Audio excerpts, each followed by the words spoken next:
আমাদের বাঙালিদের মাছ ভাত হলো অতি প্রিয়। দুপুরে মাছ ভাত পেলে ভাত ঘুমটা বেশ ভালোই হয়। তাই শীতের দুপুরে যদি ভাতের সাথে এরকম একটি মাছের পদ থাকে তাহলে কোনো কথাই নেই। বন্ধুরা, আজকে আমি নিয়ে চলে এসেছি লোটে মাছের ঝুরি রেসিপি। তোমরা কারা কারা লোটে মাছের ঝুরিটা খেতে পছন্দ করো আমাকে কমেন্টে জানাতে কিন্তু ভুলবে না।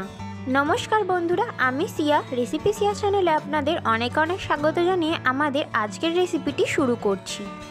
প্রথমেই বন্ধুরা, মাছগুলোকে ভালো করে কেটে পরিষ্কার করে ধুয়ে নিয়েছি। এই মাছ দামে কম হলেও কিন্তু পুষ্টিতে ভরপুর। এই মাছ খেলে চোখেরও দৃষ্টিশক্তি বাড়ে। বেশি দেরি না করে চলুন শুরু করা যাক। প্রথমে একটা পাতি লেবু নিয়ে নিয়েছি। লেবুটাকে এখন আমরা হাফ করে নিয়ে হাফ লেবুর রসটা মাছের মধ্যে দিয়ে দেব। তারপরে এর মধ্যে দিয়ে দেব হাফ চামচ পরিমাণে লবণ, হাফ চামচ হলুদ গুঁড়ো আর হাফ চামচ লঙ্কার গুঁড়ো। তারপর হাতের মধ্যে একটু সর্ষের তেল নিয়ে ভালো করে আমরা মাছটাকে মাখিয়ে নেব। এই যে ম্যারিনেশনটা করলাম এতে মাছের মধ্যে কোনো গন্ধ থাকবে না।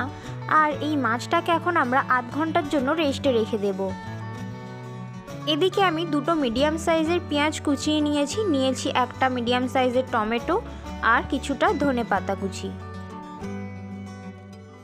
আর এখানে রয়েছে আদা রসুন বাটা। এদিকে বন্ধুরা, গ্যাসে আমরা কড়াইটা গরম হতে বসিয়ে দিয়েছি। গরম হলে আমরা পরিমাণ মতো তেল দিয়ে দেব। এদিকে কিছুটা গোটা গরম মশলা আমরা নিয়েছি, প্রথমে তেলের মধ্যে দিয়ে দেব।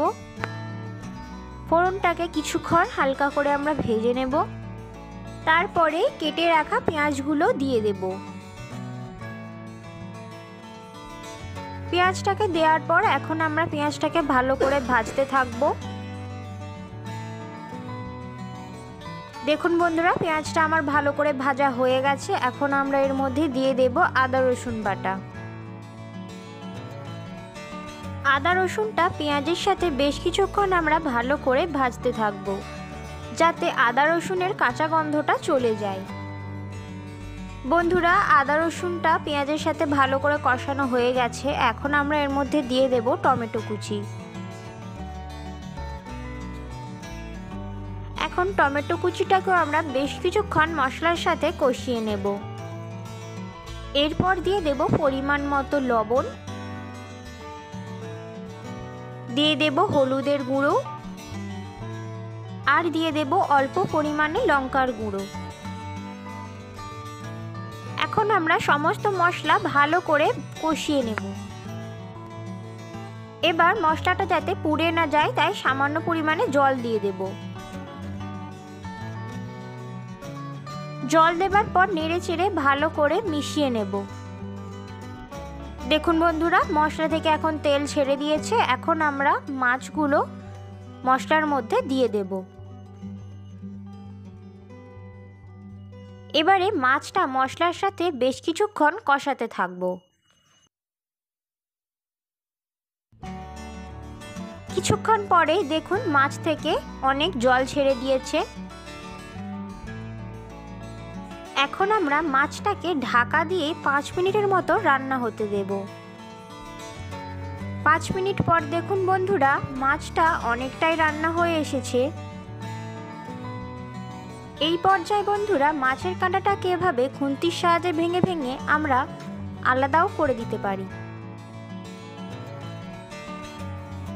দেখুন আর একটা করে দেখাচ্ছি। এভাবে ভেঙে ভেঙে মাছের কাঁটাটাকে আলাদা করে নেব। কাঁটা রাখতেও পারেন, আবার ফেলেও দিতে পারেন। এই মাছের কাঁটা নরম, অতটাও অসুবিধা নেই। আবার 5 মিনিটের জন্য আমরা রান্না হতে দিলাম। দেখুন বন্ধুরা, এখন জলটা অনেকটাই শুকিয়ে এসেছে। এখন মাছটা প্রায় রান্না হয়েই এসেছে। নামানোর আগে মাছের মধ্যে হাফ চামচ গরম মশলার গুঁড়ো অ্যাড করে দেব। দেবার পর ভালো করে নেড়ে চেড়ে মিশিয়ে নেব। আর দিয়ে দেব কুচি করে রাখা ধনেপাতাটা। আবারও সবকিছু ভালো করে মিশিয়ে নিলেই লোটে মাছের ঝুরি একদম আমাদের রেডি। বন্ধুরা, কে কোথা থেকে ভিডিও দেখছেন আর কার কার লোটে মাছের ঝুরি খেতে পছন্দ কমেন্টে লিখে কিন্তু আমাকে অবশ্যই জানাবেন। দেখুন লোটে মাছের ঝুড়িটা দেখতে কতটা লোভনীয় লাগছে। চলুন বন্ধুরা, এবার ভাতের সাথে আপনাদের পরিবেশন করে দেখাই। গরম গরম ভাতের সাথে লোটে মাছের ঝুড়ি, দুপুরের মেনুটা তো জমে গেল। বন্ধুরা, আমার রেসিপি যদি আপনাদের ভালো লেগে থাকে, লাইক কমেন্ট শেয়ার করবেন আর আমাদের চ্যানেলটি সাবস্ক্রাইব করতে ভুলবেন না। সবাই ভালো থাকবেন, সুস্থ থাকবেন। ধন্যবাদ।